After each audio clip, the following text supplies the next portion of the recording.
Hi, once again, this is Brett with Appliance Repair Marketing, and today I'm going to teach you a little bit about SEO for appliance repair. Lots of people, I've picked up a few customers here lately who have had other people working on their SEO, and the problem is sometimes it's hard to verify exactly what kind of links they've been building for you and to ascertain whether or not they are good links or bad links. But today I'm going to show you a free tool so that you can look up your links or your competitors' links for that matter and see what's going on. The free tool is called Backlink Watch, and that's all you have to do is type in backlinkwatch.com. You'll enter your URL, your domain name, and then it's going to give you a list of where your backlinks are coming from. Now I know this client has worked with at least 2 other people in the past, and yet I see here that he has only 37 links to his domain according to this tool. Now there are several tools online. Most of them are not free. This one is, but it still gives you a good feel for what is out there. Some of them give you more, some of them give you less. I kind of like to use this one just to kind of give a rough benchmark. And what I can tell by looking at this is that the links they have been building, it doesn't appear like they've done a lot of link building, and what they have is more than likely detrimental to his website instead of helping. Now what we're going to see here is we're going to see the different links that have been built. We're going to see the anchor text, that is the text they're using in the link to point back to my client's site.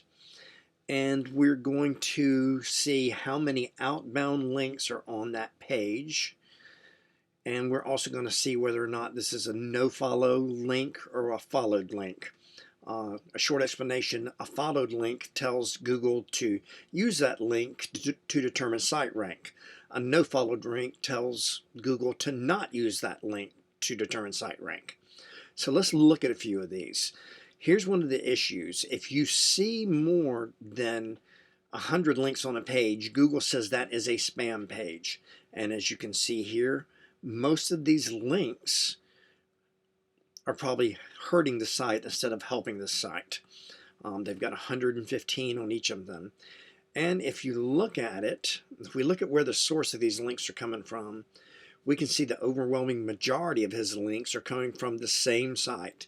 It's called businessmeus.com. It's a business directory. And as you can see, he's put listings on all kind of pages that are not even relevant to my client who's based in Atlanta.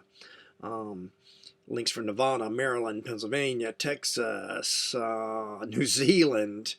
So anyway, that's not really going to do the site a lot of good. As a matter of fact, it's going to hurt it. And you have to realize that when you put, sites from, when Google looks at a site and sees the same link appearing on every page, like in some footer links, then Google doesn't, even if there's 1,000 of them, Google gives it the same score as if it was one link. So, and also some of these pages,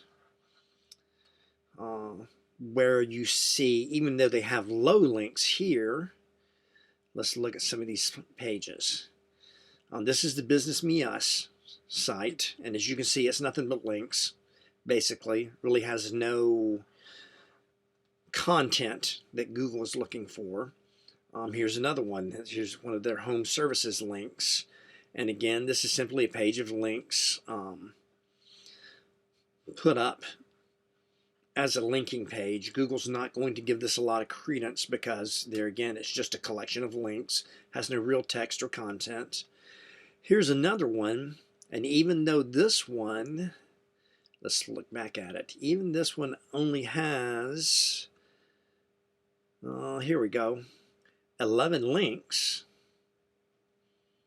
When we look at it, you can see immediately that this is just a little tiny site with not very much content in it whatsoever. So Google's going to look at this and it's going to pull what they call a thin content penalty. In other words, they're going to say, okay, somebody just threw this up for the purpose of getting a link. There it is right there. So actually, here's the link they were after. This is for the actual client's who built this thing. So this is probably not going to do you much good either. If we look at most of the other links in here, even the ones that are coming in underneath the 100 are probably not doing that much good because of the thinness of the content. So this makes it easy for you now, if you're an appliance repair business owner, to actually get a free tool online and evaluate what kind of job your SEO people are doing for you. Now, in another version of this, I'm going to visit some links that we create and show you the difference.